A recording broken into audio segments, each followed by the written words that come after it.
हो रहा। तो हमें क्या दिया हुआ है कि सी क्लस्टर पॉइंट है एफ और जी के डोमेन का, और एफ की लिमिट एल है, जी की लिमिट एम है। So we have to show limit of F plus G is equal to L plus M. अब इसमें दो मेथड है आपके पास करने के लिए। एक तो आप सीक्वेंशियल क्राइटेरिया का यूज कर सकते हैं, और दूसरा एप्सिलॉन डेल्टा डेफिनेशन का यूज कर सकते हैं। So first I am showing by epsilon delta definition. Okay, तो एप्सिलॉन डेल्टा डेफिनेशन के अकॉर्डिंग आपके पास एप्सिलॉन आर्बिट्ररी होना चाहिए। सो let epsilon greater than 0 be given. Okay, consider, अब आपको शो करना है कि इस फंक्शन की लिमिट एल प्लस एम है, तो इन दोनों का डिफरेंस आपको चाहिए।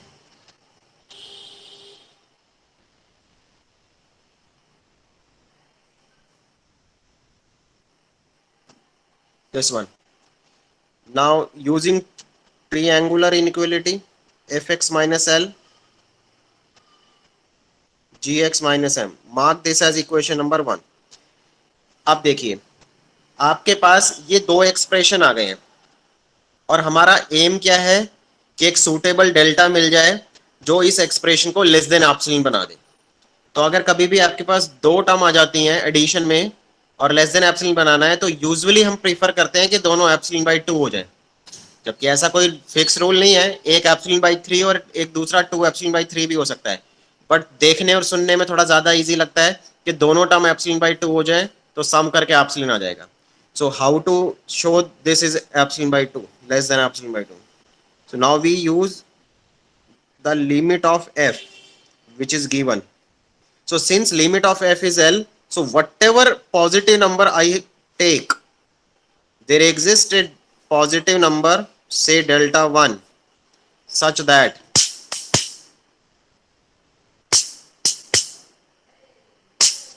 if x belong to A and then mod of fx minus L is less than positive number जो हमने चूज किया है। सेम स्टोरी फॉर g के साथ।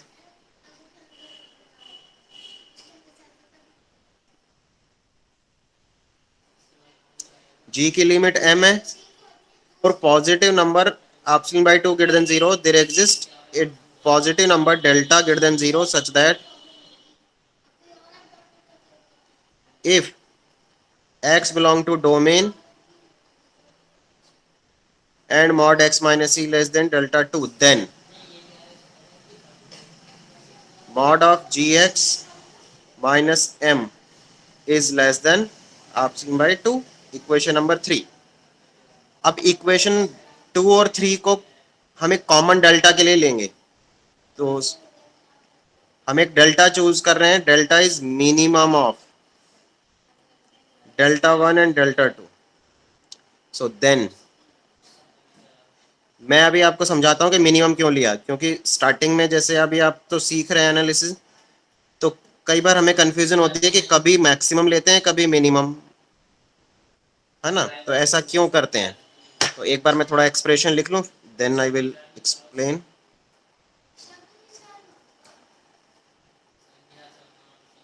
ठीक है, अब देखिए, अब जो इक्वेशन 2 है, ये इक्वेशन 2 कब वैलिड है?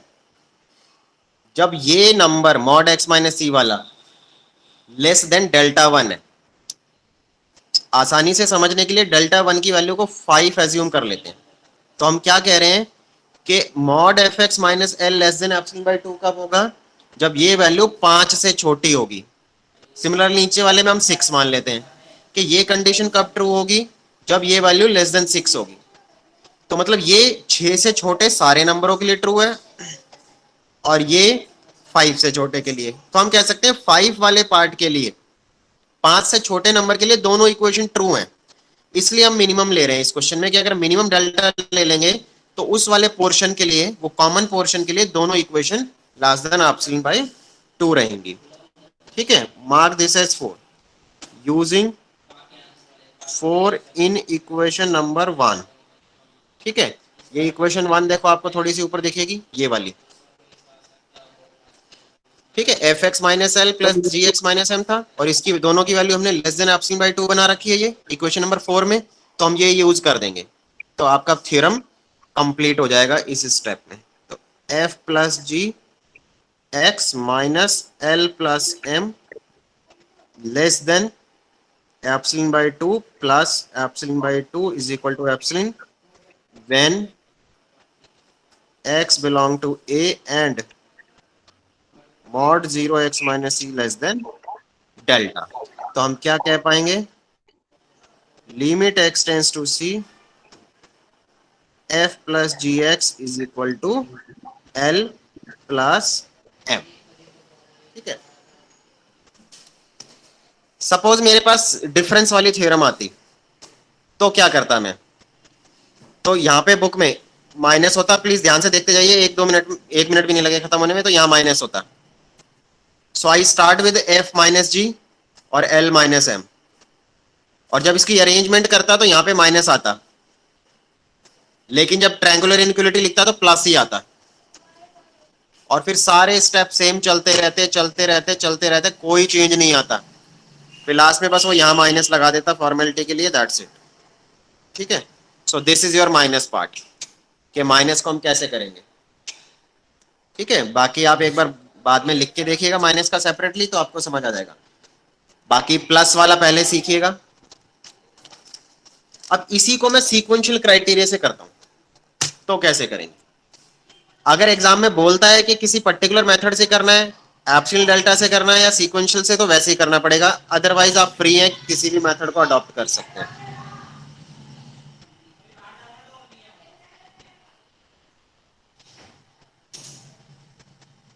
सीक्वेंशियल मेथड बहुत इंपॉर्टेंट है, बहुत जगह अभी आगे यूज होता रहेगा फ्यूचर में बार बार।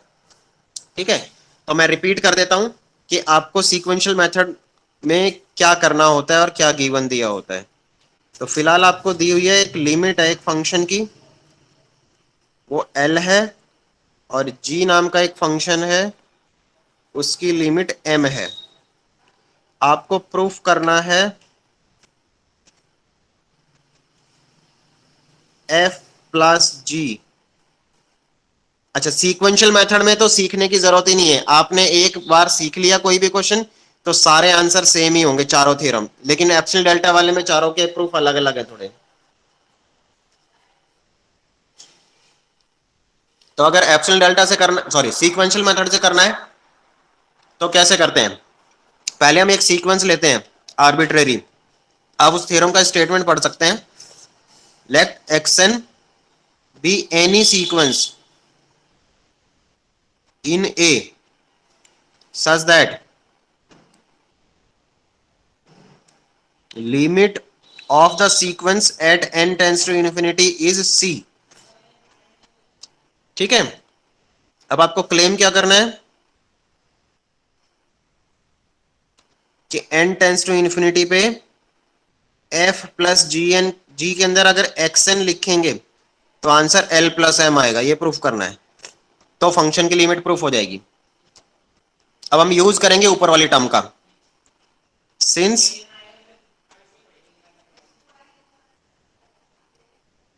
Limit x tends to c fx is equal to l and limit x tends to c gx equal to m, therefore by sequential criteria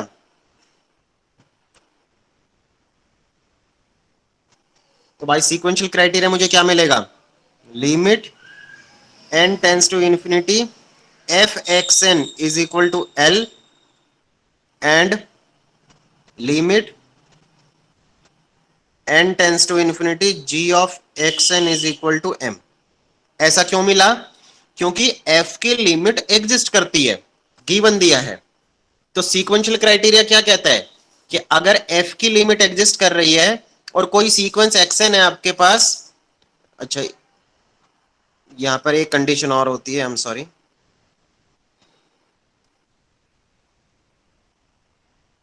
तो अगर आपके पास xn एक सीक्वेंस है डोमेन में which is never equal to c and converging to c, और function की limit l है, तो fxn की लिमिट l होगी, ये सीक्वेंशियल क्राइटेरिया। मतलब एफ के लिए और जी के लिए तो सीक्वेंशियल क्राइटेरिया यूज किया है, और एफ प्लस जी के लिए हमें प्रूफ करना है ना। सो नाउ कंसीडर, अब लिमिट निकाल के देखते हैं इससे क्या बात बनेगी। Limit X tends to N tends to infinity F X N. तो पहले इसमें एडिशन ऑफ फंक्शन का कंसेप्ट लगाएंगे, F X N G X N. अच्छा, अब इसमें एलजेब्रा ऑफ सीक्वेंस लगाएंगे, जो कि वो प्रूफ कर चुके हैं थर्ड चैप्टर में आरजी बैटल में। क्या कि अगर दो सीक्वेंस हैं अलग अलग और सेपरेटली लिमिट एग्जिस्ट करती है, जो कि ऊपर सेंटेंस में लिखा है, तो हम उस लिमिट को अलग अलग कर सकते हैं। ठीक है, इसके लिए रीजन क्या देंगे आप, बाय एलजेब्रा ऑफ लिमिट।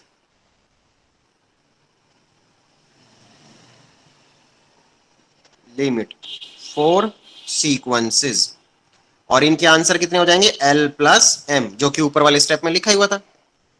तो बाय सीक्वेंशियल क्राइटेरिया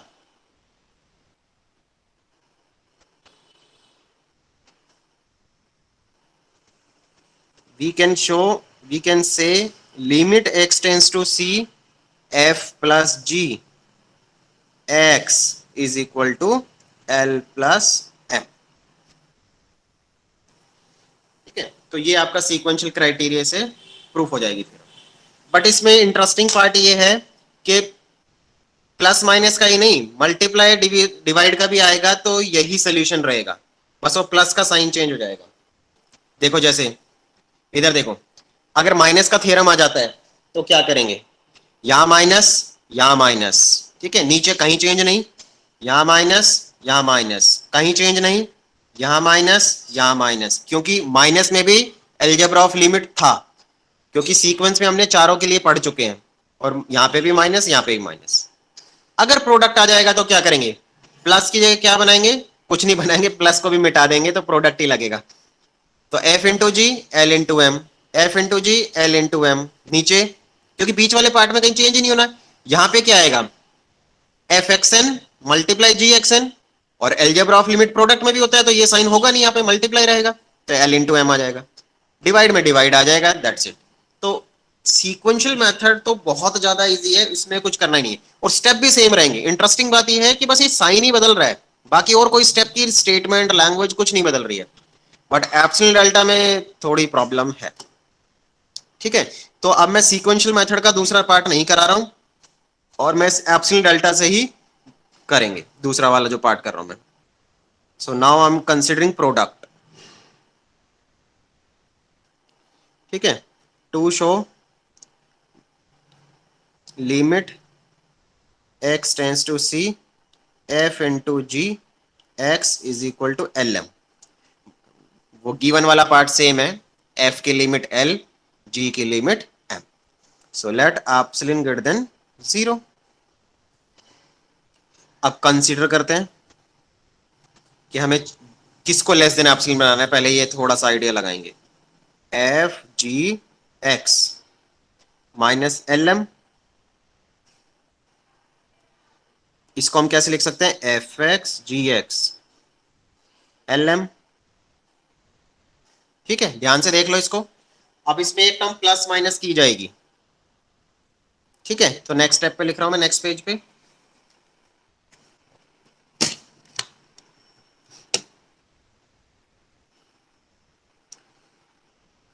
अब यहां पे प्लीज ध्यान से देखिए, इसके बाद आप डायरेक्ट ये लिखेंगे F X minus L G X minus M, क्योंकि मैं ये कहूंगा ना ऐड एंड सब्ट्रैक्ट करो, ये करो, तो वो याद नहीं रह पाएगा, क्योंकि एफ की लिमिट एल है और जी की लिमिट एम। तो जब तक एफ एक्स माइनस एल नहीं होगा या जी एक्स माइनस एम नहीं होगा, फायदा होगा ही नहीं। अब दोनों ब्रैकेट के बाहर कुछ ऐसा लिखना है कि मल्टीप्लाई करने से वही बचे जो प्रीवियस स्टेप था, और प्रीवियस स्टेप क्या था, एफ इंटू जी माइनस एल इंटू एम।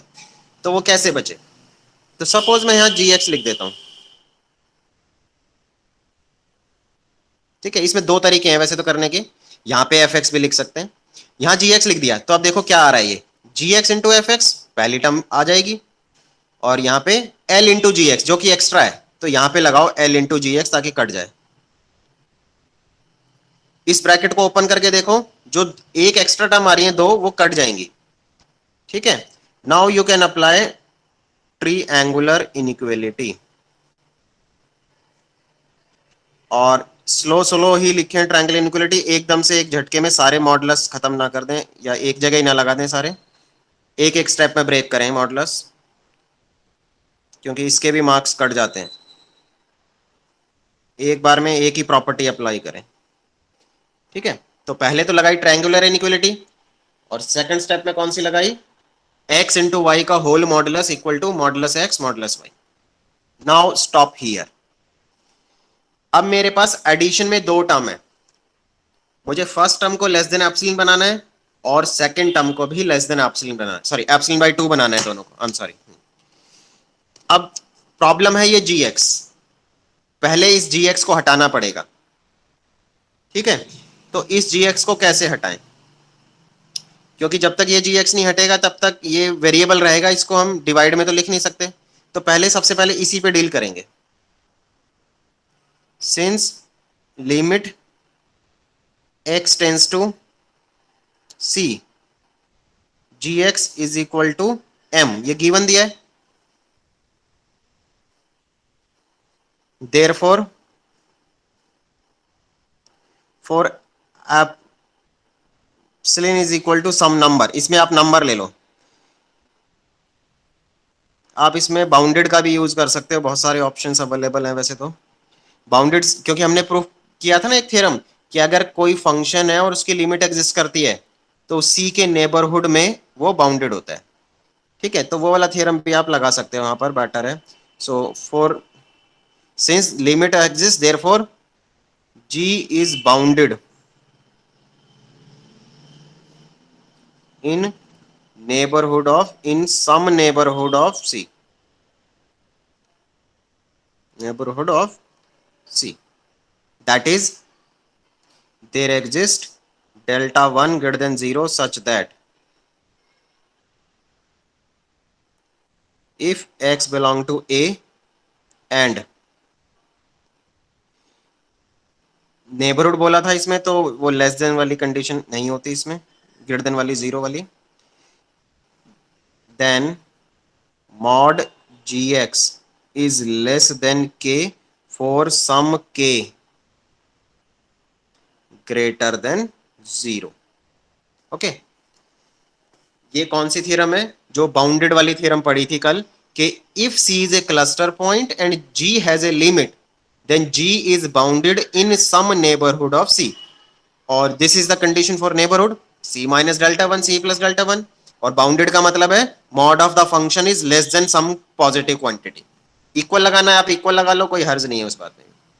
ठीक है, तो हम इस मॉड जी एक्स के जो ऊपर लिखा है वहां के लिख पाएंगे जब भी कैलकुलेशन करेंगे, तो देखो यहाँ के आ गया, तो इस बात को फोकस करना है कि यहाँ के इंटू ये लिखा हुआ है, तो अब इसको कैसे रिमूव करेंगे, देखो अब हम एफ के नेचर का यूज करेंगे। Since limit X tends to C F X is equal to L, it is given, therefore corresponding to epsilon by 2k।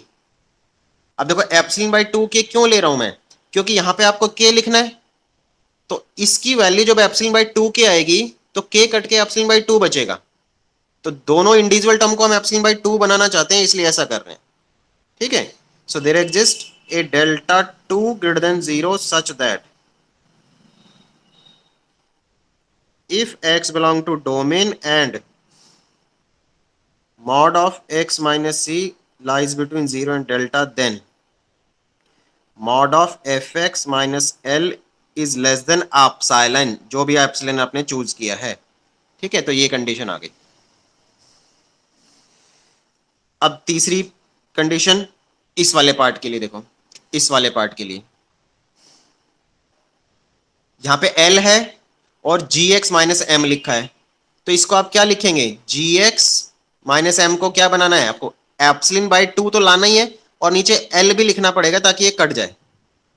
ठीक है, तो इसके लिए जो एप्सिलॉन की सूटेबल नंबर होगा वो क्या होगा, since limit x tends to c gx is equal to m, therefore corresponding to epsilon by 2 L लिखना ठीक नहीं है। सिर्फ अगर मैं सिर्फ एल लिख दूंगा तो ये जीरो हो सकता है, ऐसा तो कहीं बोला नहीं जीरो नहीं हो सकता, तो उससे बचने के लिए मैं यहाँ +1 लगा दूंगा, so that it becomes non-zero.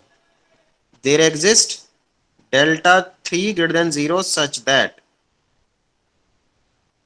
if x belong to A and mod of x minus c lies between 0 and delta 3, then mod of gx minus m is less than epsilon by 2 mod l plus 1. Okay, अब आपके पास तीन type के delta आ गए, तो now take a delta which is minimum of all three delta, क्योंकि कोई value less than delta 1 के लिए ट्रू है, कोई लेस देन डेल्टा 2 के लिए, कोई लेस देन डेल्टा 3 के लिए। तो अगर हम डेल्टा ये ले लेते हैं तो तीनों वैल्यू लेस देन डेल्टा के लिए ट्रू हो जाएंगी, ठीक है। So if we take this one, तो हमारे पास आ जाएगा gx is less than k comma fx minus l is less than epsilon by 2k, and the third equation gx minus m is less than epsilon by 2 mod l plus 1 whenever x belonging to a and 0 इस delta के लिए true हो जाएंगी। So assume this is number 2। Now using 2 in 1, तो हमारे पास आ जाएगा ये। अभी मैं आपको 1 इक्वेशन दिखाता हूं क्या थी। सर ब्लर दिख रहा है। एक मिनट, आ जाएगा, कोई बात नहीं।